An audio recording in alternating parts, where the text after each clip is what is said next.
할렐루야. 주 예수님 은혜 안에서 평안하셨습니까? 계속해서요. 주 예수님 재림 징조에 대한 말씀 48번째 말씀을 드리려고 합니다. 먼저 본문의 말씀은요. 요한계시록 17장 2절입니다. 땅의 임금들도 그와 더불어 음행하였고. 자, 이 시간에는 음녀의 역할에 대해서 말씀을 드리고자 합니다. 자, 음녀의 역할은요, 첫 번째로 땅의 임금들과 더불어서 음행한다고 말씀하고 있습니다. 그래서 요한계시록 17장 2절이에요. 땅의 임금들도 그와 더불어 음행하였고, 이렇게 말씀을 하고 있는데요. 자, 음녀가 정치와 권세의 상징인 땅의 임금들과 더불어서 음행함을 지적하는데요. 로마 카톨릭이 그렇습니다. 그들은 종교를 가장한 정치 세력이라고 할 수 있습니다. 2002년도에는요, UN 가입을 결정을 했고요. 유럽 연합을 향해서 기독교 국가가 되어야 한다고 정치에 깊이 개입을 하고 있습니다. 아울러서 전 세계에 대사를 파송하고 애교 관계를 맺고 있습니다. 이는 주 예수님 말씀과 상반된 행동인데요. 신약성경 누가복음 20장 25절에 보시면 이르시되 그런즉 가이사의 것은 가이사에게 하나님의 것은 하나님께 바치라 하시니 라고 주 예수님께서 분명히 말씀을 하십니다. 자, 바티칸은 국가입니다. 세계에서 가장 적은 독립국가요. 또 면적은 14만 평인데요. 그리고 인구는 해외까지 합해서 14,000여 명입니다. 그리고 종교를 가장한 국가입니다. 또 세계의 대사를 파견했습니다. 자, 바티칸의 이름은요, 점쟁이라는 뜻이 있습니다. 미래를 점치는 사람이라는 라틴어 바테스에서 유래를 했고요. 로마의 테베레강 서쪽 언덕에 붙여진 이름입니다. 이 언덕에 자리 잡은 점쟁이들이 그곳을 지나다니는 사람들에게 점을 치라고 바테스하고 소리 지르는 데서 붙여진 이름이라고 할 수 있습니다. 그리고 음녀의 역할의 두 번째는요, 음행의 포도주에 취하였다고 말씀하고 있습니다. 자, 요한계시록 17장 2절인데요. 땅에 사는 자들도 그 음행의 포도주에 취하였다 하고. 자, 음행의 포도주는 비진리를 가리킵니다. 자, 배교하는 하나님과 주 예수님을 배교하는 혼합 사상에 취해 있습니다. 자, 여기 요한계시록 17장 2절 말씀에 땅에 거하는 자들이라는 이 말씀은요, 어린 양의 거룩한 십자가의 보혈과 십자가의 사랑에 대해서 거기에는 무관심하고 세상에 소망을 두는 그러한 사람들입니다. 그들은 음녀교회의 혼합주의, 배도의 모습을 기뻐하면서 그들의 거짓 가르침에 취하게 됩니다. 마지막 대환란 때에 등장할 음녀는요, 진리를 애곡되게 전할 뿐만이 아니라 큰 배도의 세력이 되어서 온 세상을 미혹하게 될 것입니다. 그리고 음녀의 역할 가운데 크게 세 번째로는요, 성도들의 피와 주 예수님의 증인들의 피에 취한다고 말씀하고 있습니다. 자, 요한계시록 17장 6절을 보시면요, 또 내가 보매 이 여자가 성도들의 피와 예수님의 증인들의 피에 취한지라. 내가 그 여자를 보고 놀랍게 여기고 크게 놀랍게 여기니. 자, 음녀는 하나님을 대적하고 신실한 성도들을 핍박합니다. 그래서 음녀는 순교자의 피에 취해 있습니다. 이와 관련해서요, 랄프 우드로우의 책을 보면요, 로마 카톨릭주의의 정체라는 책에 보면요, 과거에 음녀교회 카톨릭이 얼마나 잔인한 고문을 자행했는지를 생생하게 그 책에 보면 고발을 합니다.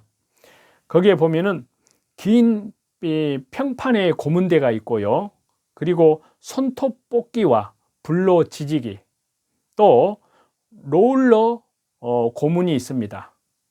그 다음에 손가락과 그 다음에 다리와 발가락 고문이 있습니다. 그리고 철갑 처녀의 고문이 있고요, 그 다음에 도르래의 고문이 있습니다. 자, 이뿐만이 아니라 카톨릭은 자기들의 가르침을 반대한 사람들의 귀와 입속에 끓는 납을 부어 넣기도 했습니다. 또 눈알을 도려내는 일을 당한 사람도 있었고요, 채찍으로 혹독하게 맞은 사람들도 있었습니다. 긴 못들이 쭈삣쭈삣하게 박혀있는 낭떠러지 아래로 밀어 제쳐서 떨어져 죽어간 사람들도 있었습니다. 또 다른 사람들은 자기 자신의 신체에서 난도질한 살조각들과 소변과 배설물로 질식사 당하기도 했습니다. 종교재판소의 희생자들은요, 밤중에는 마룻바닥이나 벽에 꽁꽁 묶인 채로 피에 젖어 고문실의 쥐와 해충의 먹이가 되기도 했습니다.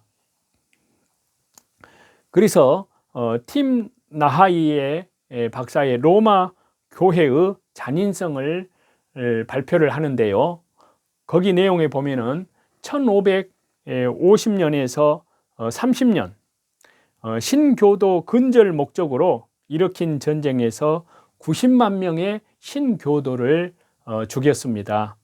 그리고 필립 2세 1566년부터 1598년까지 제의를 했던 필립 2세는 비참하게 10만 명을 순교를 시킵니다. 그리고 성 바돌로모 뮤이의 대학살이 있었는데요, 그것은 1572년 8월 24일 밤에 7만 명을 학살합니다. 그리고 위그노 전쟁 때 1598년까지요 20만 명이 순교를 당하고요, 그리고 스페인 1420년 이래 18년 동안 12,000명이 화형을 시켰습니다. 자, 그리고 음녀의 역할의 크게 네 번째는요, 자기를 영화롭게 한다고 말씀했습니다. 자, 요한계시록 18장 7절을 보시면요, 그가 얼마나 자기를 영화롭게 하였으며 사치하였던지 그만큼 고통과 애통함으로 갚아주라. 자, 음녀는 교만과 오만과 자만이 가득하여 자기를 영화롭게 한다 그랬습니다.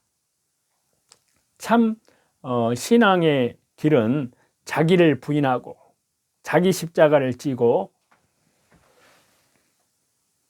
주님을 따르는 것이거든요. 그 말씀이 마태복음 16장 24절에 나오는데요. 그런데 나는 여왕이라고 하면서 영광과 대접받기를 당연시 한다는 것입니다. 그리고 음녀의 역할 가운데 크게 다섯 번째는요, 애통을 당하지 않는다고 자만합니다. 자, 요한계시록 18장 7절입니다. 나는 여왕으로 앉은 자요 가부가 아니라 결단코 애통함을 당하지 아니하리라 하니. 자, 음녀는 자신이 여왕으로 앉은 자이기 때문에 결단코 애통을 당하지 아니할 것이라고, 다시 말씀드리면 지옥의 심판을 부정한다는 것입니다. 그래서 자기는 결단코 애통을 당하지 아니할 것이라고 장담을 합니다. 이 시대의 음녀는 천국, 지옥 그 자체를 부정합니다. 그저 이 세상에서 영화를 누리는 것에만 마음을 두는데요, 그들의 미혹에 넘어가서는 결단코 안 됩니다. 또 음녀의 역할 여섯 번째는요, 땅의 상고들이 사치의 세력으로 치부한다고 그렇게 말씀하고 있습니다. 자, 요한계시록 18장 3절인데요. 그 음행의 진노의 포도주로 말미암아 만국이 무너졌으며 또 땅의 왕들이 그와 더불어 음행하였으며 땅의 상인들도 그 사치의 세력으로 치부하였도다 하더라. 자, 음녀 자신의 더러운 음행으로 땅의 임금들과 음행하였을 뿐만이 아니라 땅의 상인들은 그 사치의 세력으로 인하여 재물을 모아 부자가 되었습니다. 음녀 교회는 천국의 재물을 쌓는 것이 아니라 세상과 야합하여 세상의 재물을 쌓습니다. 카톨릭이 그와 같은 일을 한다고 할 수 있는데요. 그들의 부는 그야말로 천문학적이기 때문에 그 누구도 감히 가늠할 수 없을 정도입니다. 그 다음에 음녀의 역할 7번째는요. 그들의 죄가 하늘에 사무친다고 말씀하고 있습니다. 자, 요한계시록 18장 5절입니다. 그의 죄는 하늘에 사무쳤으며 하나님은 그의 불의한 일을 기억하신지라. 자, 이 말씀은요. 하나하나의 죄가 다시 하나로 뭉쳐서 마지막에는 그 죄의 더미가 하늘에까지 도달한다라는 그러한 뉘앙스를 갖게 하는데요. 그렇기 때문에 타락한 음녀는 다시 회복할 수 없는 멸망의 심판을 받게 됩니다. 그래서 우리가 베드로 광장 오벨리스크를 보면은 이집트에서 가져왔습니다. 그리고 이 오벨리스크는요, 이집트 대표 우상인 태양신을 상징하고요. 그리고 십자가 주 예수님과 또 태양신 우상을 혼합해서 만든 그런 의미가 됩니다. 또 이 오벨리스크는요, 미국도 워싱턴 국회 의사당 앞에 세워놨는데요. 하나님을 떠나고 있는 미국을 상징한다고 할 수 있습니다. 또 베드로 대성당의 출입구 바닥에 보면요, 거기에 새겨져 있는데 용문양이 있습니다. 이러한 모습들을 우리는 보면서 정말 하나님의 말씀 가운데 우리는 진리의 말씀을 옳게 분별하고 부끄러울 것이 없는 자로 자신을 하나님 앞에 주 예수 그리스도 은혜 안에서 십자가의 보혈 영원한 속량함 안에서 참으로 하나님 앞에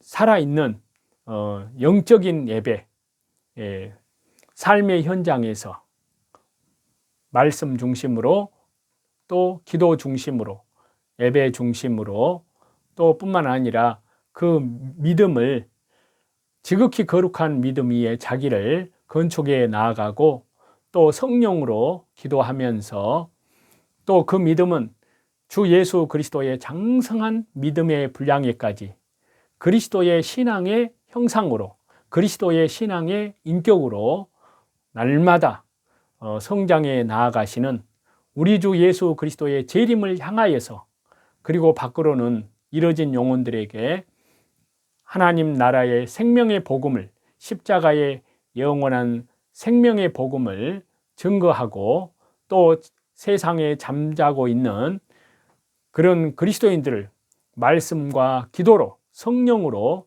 진리로 그들을 깨우는 신실한 그리스도의 신부들이 다 되시기를 우리 주 예수 그리스도 이름으로 간절히 축원합니다. 찬송 드리시겠습니다. 은혜가 풍성한 하나님은 믿는 자 한 사람 한 사람 어제나 오늘도 언제든지 편찮고 보호해 주시네. 주여 성령의 은사들을 오늘도 내리어 줍소서. 성령의 뜨거운 불길로서 오늘도 충만케 하소서. 정욕과 죄악에 물든 마음을 성령의 불길로 태우사 정결케 하소서 태우소서 깨끗게 하여 주옵소서. 주여 성령의 은사들을 오늘도 내리어 줍소서. 성령의 뜨거운 불길로서 오늘도 충만케 하소서. 희생의 제물로 돌아가신 우리 주 예수님이시여, 구속의 은혜를 내리시사 오늘도 구원해 줍소서. 주여 성령의 은사들을 오늘도 내리어 줍소서. 성령의 뜨거운 불길로서 오늘도 충만케 하소서. 주님의 기쁘신 은혜만을 세상에 널리 전하리라. 하늘의 능력과 권세로서 오늘도 입혀 주옵소서. 주여 성령의 은사들을 오늘도 내리어 줍소서. 성령의 뜨거운 불길로서 오늘도 충만케 하소서. 모든 존귀와 영광과 감사와 찬양을 우리 성삼위 하나님께만 돌립니다. 오늘도 주 예수 그리스도 은혜 안에서 모든 선한 싸움에서, 삶의 현장에서 주 예수 그리스도의 이름으로 믿음으로 승리하시는 저와 여러분이 다 되시기를 우리 주 예수 그리스도 이름으로 간절히 축원합니다. 감사합니다.